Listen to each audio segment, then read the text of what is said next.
The world's favorite AI chatbot has a goblin problem, but it's not the one that you think.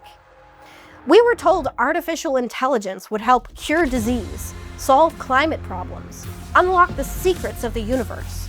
Instead, millions of people are using it to generate fake girlfriends, cheat on homework, automate scams, mass-produce adult content, and satisfy impulses that they probably would never admit out loud.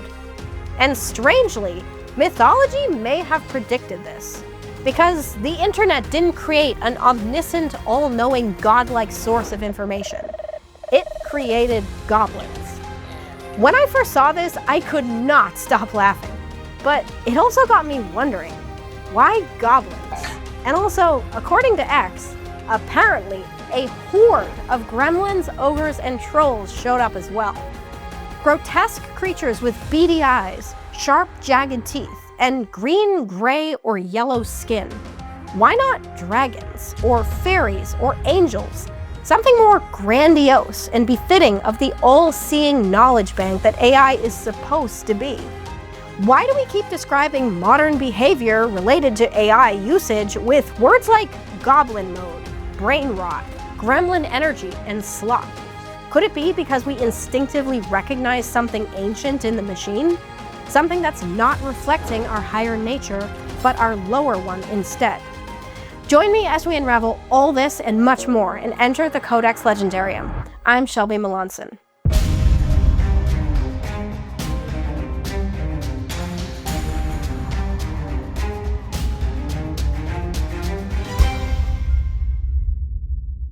For the past 6 months, ChatGPT has been absolutely overrun with goblins. Not to mention a whole bunch of ogres, trolls, and gremlins. Yeah, okay, I'm sorry, what? It all started when OpenAI released GPT 5.1 in November, an updated version of the globe's favorite chatbot, ChatGPT. Well, in the days, weeks, and months following, a subset of the chat's responses got a bit fantastical. As in, users would be having totally unrelated conversations with the bot, and without any related context or prompting, somehow it would start talking about goblins. And this started happening more and more often, like 175% more often. And gremlins also came up 52% more. And these weren't just a funny kind of hallucination. We're talking full-on, drawn-out explanations of goblin-centric metaphors, and like the chatbot believing that fake stories and photos, like generated AI photos from somewhere else, about a user's goblin encounter were actually real. Now, don't get me wrong, I am the most avid fan of all things fantasy and mythical creature-esque. I am literally in the middle of reading a book about leprechauns, and another about the natural history of dragons. But this whole thing it was too much. So, exactly what happened here? OpenAI described it like this, quote, "Unlike model bugs that show up through a tanking eval or a spiking training metric and point back to a specific change, this one crept in subtly across model generations, though the habit became hard to miss. The goblins kept multiplying, and we needed to figure out where they came from." So, OpenAI took a look under the hood and found that the goblin invasion, or at least 66.7% of it, was coming from one of the bot's specific personality settings, even though the specific personality only accounted for 2.5% of global chatbot responses. The culprit? GPT's nerdy personality. Because, of course, that's what they would call it. I have way more to say about that later. Anyway, the reason it spiraled out of control has a whole lot to do with how AI chatbots actually work. Chatbots like this basically operate with one goal: seek out the shortest, easiest, most optimized path towards getting high rewards. Think of those rewards as the equivalent to scoring an A+ on the chatbot proficiency test. The thing about that system is it will always default to the easiest way to get the highest score. which in some cases means shortcuts, aka weird, gimmicky, yet perhaps well-received, and maybe even charming responses can get a little overused. So, while setting up GPT's nerdy personality, OpenAI explained, quote, "We unknowingly gave particularly high rewards for metaphors with creatures. From there, the goblins spread." And spread they did. Remember how we said that the bots will always default to the easiest way to get high marks? Well, the goblin responses were so rewarded that the mentions of mythical creatures even spread to the bot's general responses. In other words, they started showing up for users who never even turned on this nerdy personality setting. And then, of course, X went wild with the reports about fantasy creatures.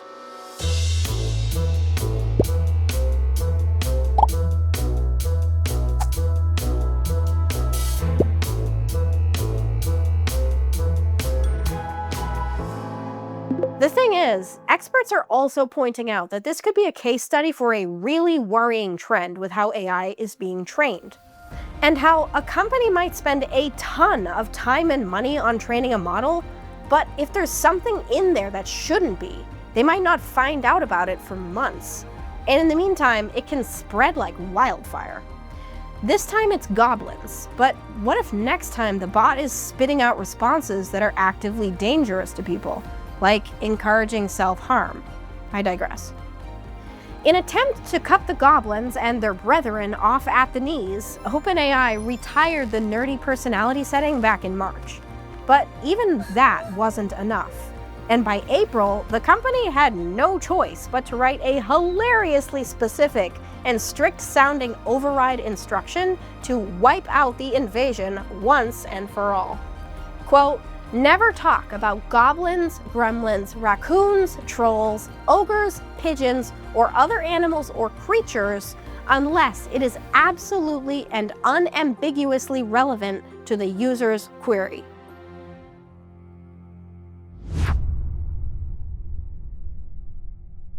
Okay, so that's the how goblins infiltrated ChatGPT, but not the why. As in, why goblins? And why was the chatbot overrun by only this kind of low-lying creature? Why not dragons, or fairies, or griffins, or mermaids, or, I don't know, garden gnomes? Why only creatures that have, as far as mythology is concerned, a distinctly negative outlook?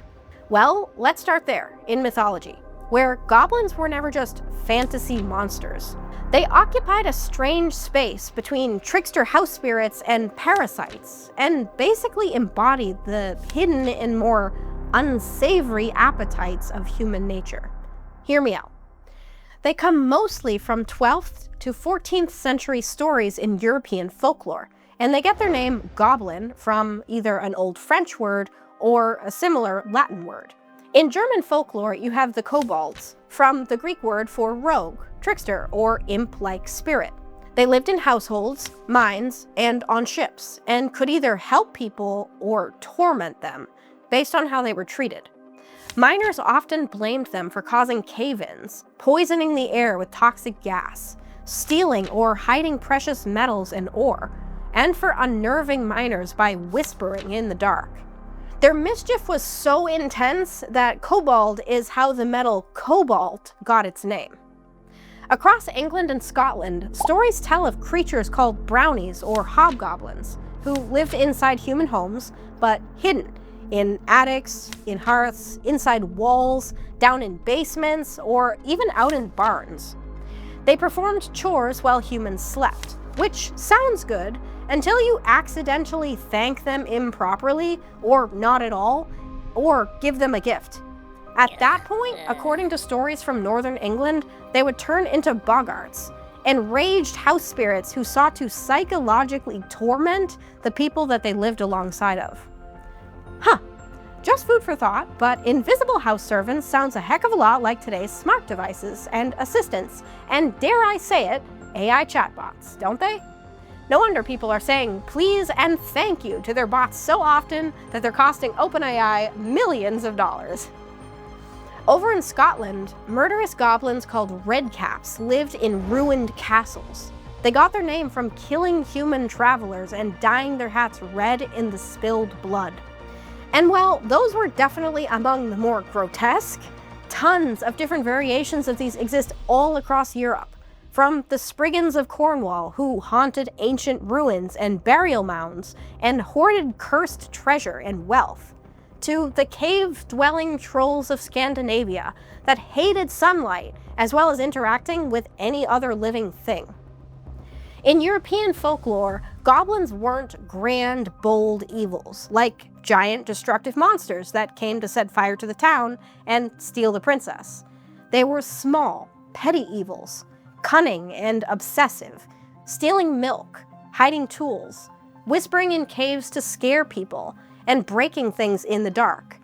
They acted as petty thieves, tormentors, antisocial manipulators, predatory opportunists, subterranean creatures that go bump in the night. You get the idea. Goblins represented a kind of everyday corruption, something human-like, but malformed and distorted, intelligent but without wisdom, and spiritually and morally off.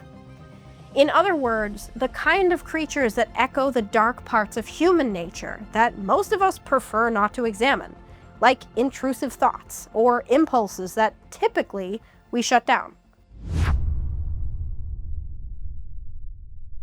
Remember how OpenAI said the Goblin problem originated from its nerdy personality setting? Yeah, well, I can only imagine that that has to be some kind of World of Warcraft / Hobbit / Lord of the Rings type reference. Because not only are they two of the biggest and most obvious nerd franchise, I'm a massive fan of both, by the way, they're also largely responsible for bringing goblins out of folklore and into pop culture. Honorable mention goes to D&D and Harry Potter for this also. In World of Warcraft, goblins kept their small stature, green skin, and pointy features, but they're characterized by an intense obsession with trade and commerce, aka gold, and explosives, aka destruction. On the other hand, Tolkien completely rewrote the book, so to speak, when it came to goblins in Middle-earth. He transformed them from small, cunning tricksters into large, organized, and distinctly evil humanoid fighters. Here's the most famous quote about them straight from Bilbo's mouth in Chapter 4 of The Hobbit. Quote, "Now, goblins are cruel, wicked, and bad-hearted. They make no beautiful things, but they make many clever ones. They can tunnel as mine as well as any but the most skilled dwarves, when they take the trouble, though they are usually untidy and dirty. Hammers, axes, swords, daggers, pickaxes, tongs, and also instruments of torture they make very well.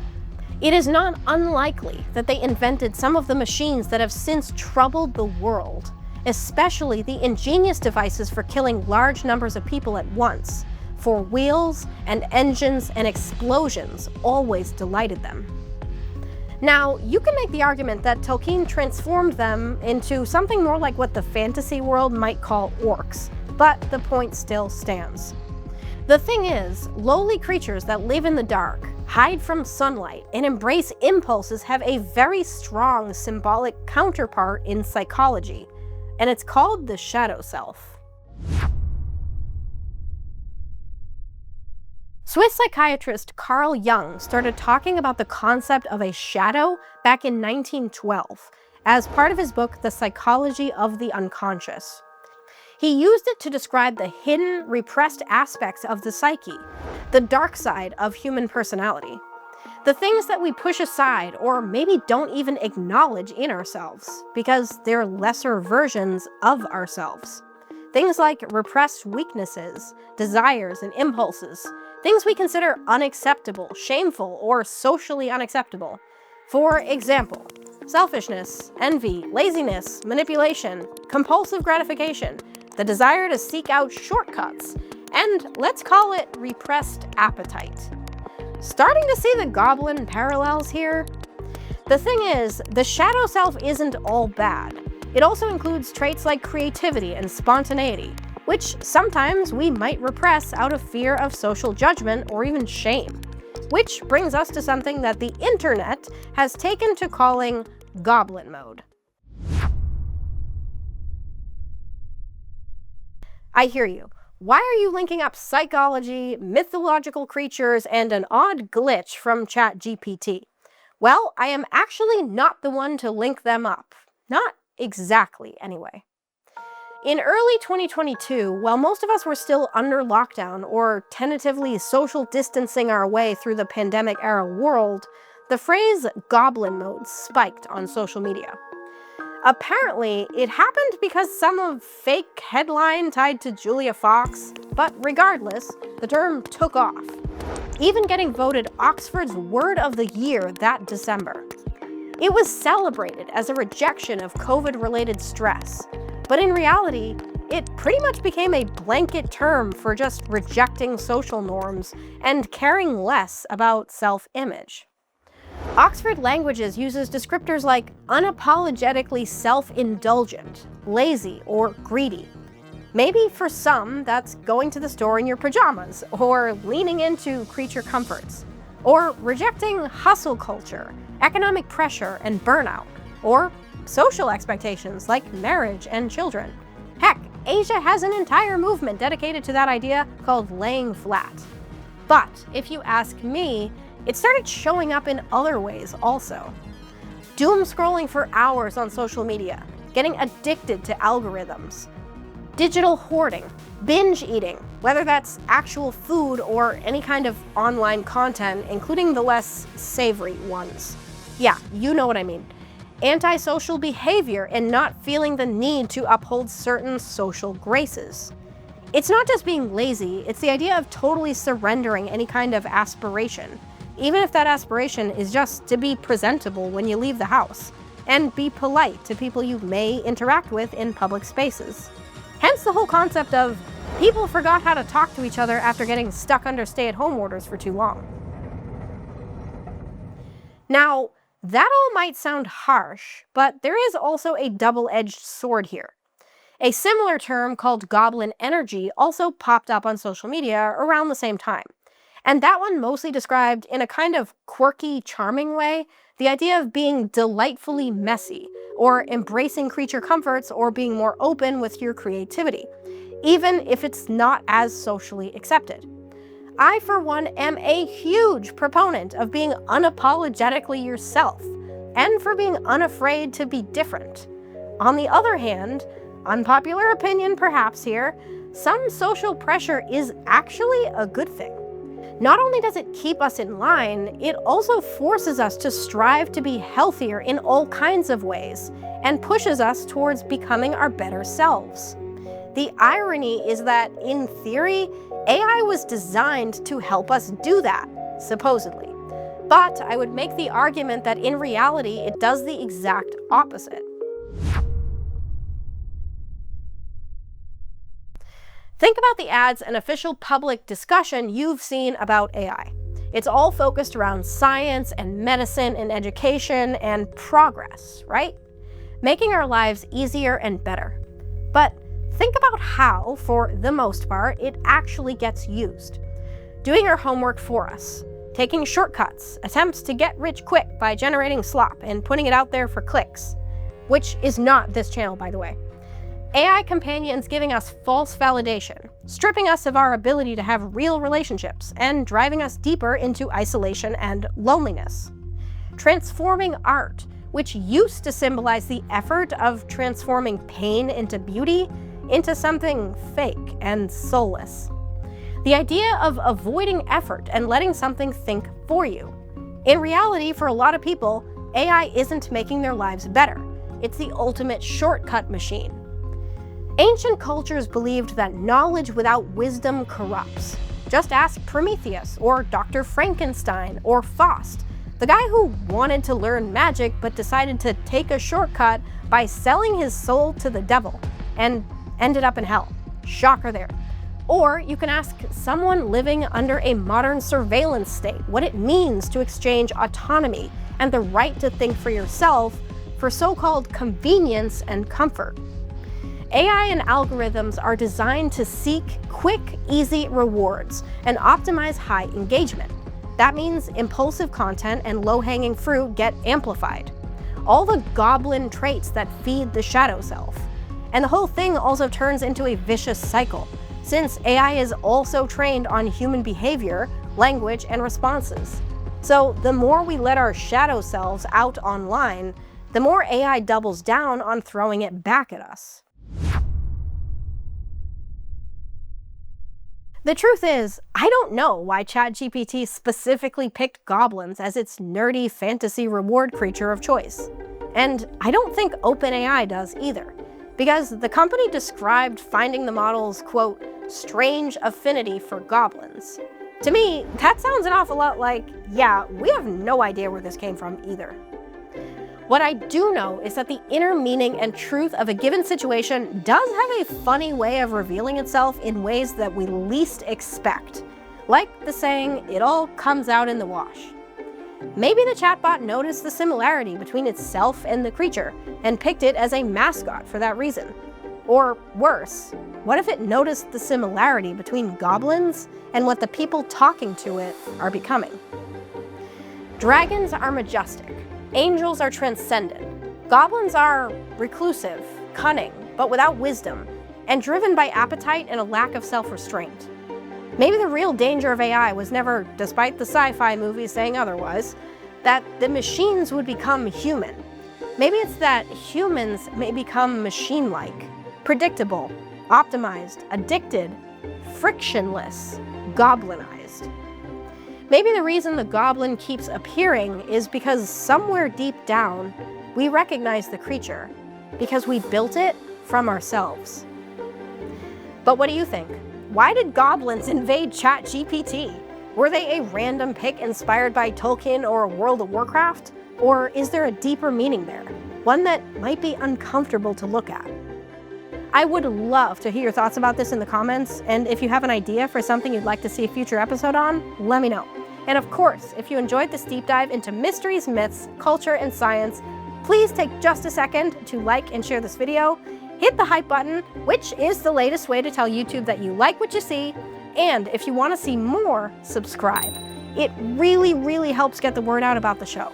Stay curious and stay legendary. Thank you.